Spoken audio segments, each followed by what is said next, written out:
Bank Nifty फिलहाल अपने day high से नीचे जाता हुआ और 52,000 के नीचे अब ये फिसलता हुआ जो है हमें बिल्कुल दिखाई दे रहा है। ऊपरी स्तरों से दबाव क्लियरली 24,100 के नीचे हम देख रहे हैं। निफ्टी भी कारोबार कर रहा है और सेंसेक्स में हम देख रहे हैं फिलहाल 200 अंकों से ज़्यादा की कमज़ोरी, लेकिन 79,260 लेवल्स यहाँ पे दिखाई दे रहे हैं। बैंक निफ्टी फिलहाल हम देख रहे हैं लगभग 500 अंक टूटता हुआ हमें क्लियरली दिखाई दे रहा है। सेक्टर स्पेसिफिक अगर हम देखें तो आईटी शेयरों में मजबूती यहाँ पर आज के सत्र में दिखाई दे रही है। कोफोर्ज हो, विप्रो हो जैसे कुछ काउंटर्स, इनफैक्ट इन्फोसिस भी हम देख रहे हैं, एलटीआई भी हम देख रहे हैं कि यहाँ पर तेज़ी के साथ कारोबार कर रहे हैं लगभग 2 से 3 के। और आज खबरों में पेपर शेयर भी हैं। जेके पेपर 11% भागता हुआ दिखाई दे रहा है। गोदरेज ग्रुप में तेज़ी आती हुई दिखाई दे रही है। गोदरेज एग्रीवेट भी हम देख रहे हैं लगभग 9% उछलता हुआ दिखाई दे रहा है। तो क्लियरली अब बाजार में हम देख रहे हैं एक तरह से दबाव बन रहा है। अपने डे हाई से नीचे आता हुआ बाजार फिलहाल कारोबार करता हुआ दिखाई दे रहा है। एक बार एडवांस डिक्लाइन रेशियो भी हम आपको दिखाएंगे, जहां पर 1464 डिक्लाइंस हैं और केवल 990 एडवांसेज हैं जो हमें फिलहाल आते हुए दिखाई दे रहे हैं। कुछ लूजर्स हम आपकी स्क्रीन पर लेकर आएंगे सबसे पहले, जहां पे क्लियरली कोटक बैंक हमें खबर के वजह से दबाव में आता हुआ दिखाई दे रहा है लगभग 4.25%। उसके बाद श्रीराम फाइनेंस जो कि लगातार आज एक वीक काउंटर बना हुआ है, लगभग यहाँ पर 3.25% की कमजोरी। इंडसइंड, टाटा मोटर्स, एसबीआई, इन तमाम काउंटर्स में 2.25 से 2% तक की कमजोरी के साथ देखिए कारोबार हो रहा है। एचडीएफसी लाइफ, हीरो मोटो और एसबीआई जैसे कुछ काउंटर्स जहां पर हम देख रहे हैं 2 से 1.5% की कमजोरी जो है वो आज बनी हुई है। आईटी पैक हरे निशान में लीड करता हुआ, अगर हम निफ्टी के गेनर्स की बात करें तो इन्फोसिस, विप्रो, एलएनटी, एचसीएल टेक, एलटीआई, माइंट्री जो कुछ काउंटर्स हैं जहां पर लगभग 1.5 से 2.5% तक की तेज़ी बनी हुई है। उसके बाद हैवीवेट एचडीएफसी बैंक भी हम देख रहे हैं लगभग 1.5% ऊपर कारोबार करता हुआ फिलहाल दिखाई दे रहा है। तो बाजार की अब जो चाल थोड़ी सी बदलती हुई दिखाई दे रही है अब, क्योंकि हम देख रहे हैं कि कारोबार सत्र का अंत भी जब जल्द ही होने वाला है। उस बीच अब मिड डे मार्केट एक्शन में क्या क्या और तब्दीलियां हुई हैं एक बार जान लेते हैं। अंश परिवार हमारे सहयोगी हमारे साथ जुड़ गए हैं जो मिड डे मार्केट एक्शन बताएंगे। तो अंश, बाजार और ख़ासतौर से अगर हम बैंक निफ्टी की बात करें तो अपने ऊपरी स्तर से फिसलता हुआ दिखाई दे रहा है। लगभग 500 अंकों की कमजोरी यहाँ पर आती हुई दिखाई दे रही है। अब बताएं यहाँ पर एक करवट जो बाजार ले रहा है और सेक्टोरल इंडिसेस में तो हम देख रहे हैं कि आईटी आज का हीरो बना हुआ है। अंश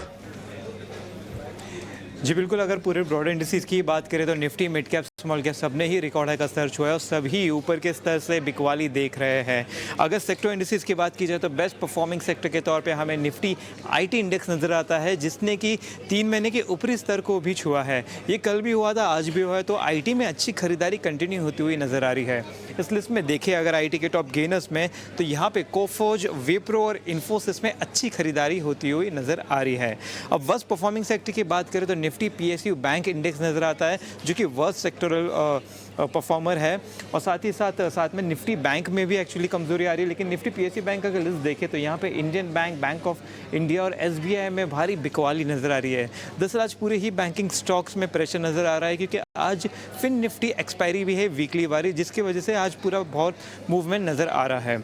अगर स्टॉक स्पेसिफिक बात करें तो ऑल टाइम हाई स्टॉक्स देख लेते हैं और इस लिस्ट में हमें जेके पेपर, सोलर इंडस्ट्री और गोदरेज प्रॉपर्टी जैसे शेयर नज़र आ रहे हैं, जिनमें सब में अच्छी 4 से 12% की भारी खरीदारी नज़र आ रही है। जबकि स्ट्रॉन्ग वॉल्यूम्स वाले शेयर की बात करें तो यहाँ पे हमें EPL, NLC India, first source solution जैसे स्टॉक नज़र आ रहे हैं, जिनमें तीनों में ही काफ़ी स्ट्रॉन्ग खरीदारी नज़र आ रही है, साथ ही साथ भारी वॉल्यूम के साथ।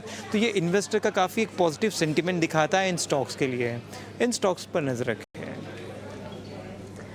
और राइट, शुक्रिया अंश मिड डे मार्केट एक्शन बताने के लिए। और मेरे साथ मार्केट एक्सपर्ट के तौर पे आज जुड़ गए हैं Avinash Gorakshakar, Profit Mart Security से। अविनाश, आफ्टरनून, स्वागत है आपका। अविनाश, पहले बैंक निफ्टी की बात करते हैं जहां पर हम देख रहे हैं कि अब कमजोरी 520 अंक से ज़्यादा होती हुई दिखाई दे रही है। लगभग 500 अंक तो हम कह सकते हैं कमज़ोर होता हुआ दिखाई दे रहा है, अपने डे हाई से भी नीचे आ रहा है। अब बताइए, यहाँ पर निफ्टी भी 24,100 के नीचे जाता हुआ, सेंसेक्स में हम देख रहे हैं लगभग 150 अंकों की कमज़ोरी है। तो अब ये दबाव बनता हुआ हायर लेवल्स पर एक बार फिर से, जिसका आकलन हम कर ही रहे थे सुबह से। नहीं, बिल्कुल। देखिए, मुझे लगता है कि मार्केट में जो बिकवाली है वो बेसिकली मुनाफा वसूली है। मार्केट ने बहुत ही छोटे समय में बड़ी छलांग लगाई थी।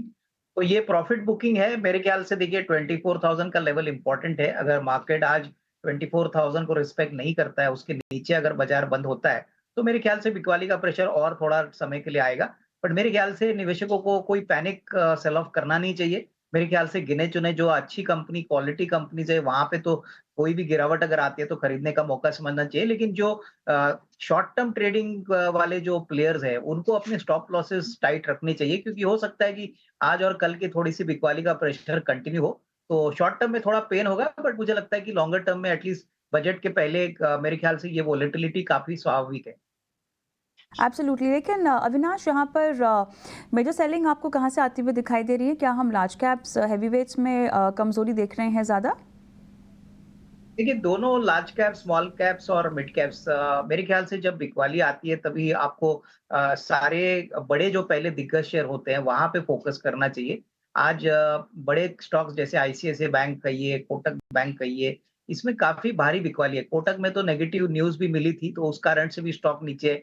आईसीआईसीआई बैंक भी डाउन है। गिने चुने जो बैंकिंग शेयर ऊपर है वो उसमें एचडीएफसी बैंक है। तो बैंकिंग मेरे ख्याल से आज काफी हद तक नीचे है और उसी कारण से आज आप देख रहे हो कि सेंसेक्स और निफ्टी भी डाउन है। तो बैंकिंग मेन कल्प्रिट है आज गिरावट के लिए। मिड कैप और स्मॉल कैप में भी हमने सिलेक्टिवली थोड़ा बहुत प्रॉफिट बुकिंग देखा है। तो मेरे ख्याल से ये ज्यादातर जो डाउनसाइड है, ये जो करेक्शन है, ये बैंकिंग सेक्टर के कारण है। Both private sector as well as public sector bank, जैसे आपके कलीग बता रहे थे कि एसबीआई, फिर बैंक ऑफ इंडिया, मेरे ख्याल से दूसरे जो बड़े पीएसयू बैंक है वहां पे भी बिकवाली का प्रेशर है। तो बैंकिंग को अगर आप निकाल दें, तो मेरे ख्याल से मार्केट शायद इस लेवल पे ना होता। क्लियरली। और क्योंकि यहाँ पर ही दबाव ज़्यादा है, तो कहीं आपको लग रहा है कि एंट्री पॉइंट मिल रही है, भले ही प्राइवेट हो या सरकारी बैंक हो, अविनाश? देखिए, अगर लंबी अवधि की बात करें तो कविता मुझे लगता है कि सरकारी बैंक्स काफ़ी अट्रैक्टिव है क्योंकि जो बजट आने वाला है वो इंफ्रास्ट्रक्चर के ऊपर फ़ोकस करेगा, कॉर्पोरेट कैपेक्स के ऊपर करेगा और कहीं न कहीं देखो इंडस्ट्री को फंडिंग की ज़रूरत लगेगी और सारे पब्लिक सेक्टर बैंक्स ने अपनी बैलेंस शीट्स बहुत हेल्दी की है, अपने एसेट क्वालिटी को ठीक-ठाक किया है, लोन ग्रोथ के नंबर्स भी काफ़ी अच्छे हैं और मैनेजमेंट की कमेंट्री भी अच्छी है। तो अगर किसी को निवेश करना है तो बैंक ऑफ बड़ौदा है, कैनरा बैंक है, एसबीआई है, ये सरकारी बैंक्स में काफ़ी अट्रैक्टिव लग रहा है। प्लस अगर आईसीआईसीआई बैंक की बात करें या एक्सिस बैंक की बात करें, तो मुझे लगता है कि ये अगर गिरावट में आपको मिलते हैं, तो एटलीस्ट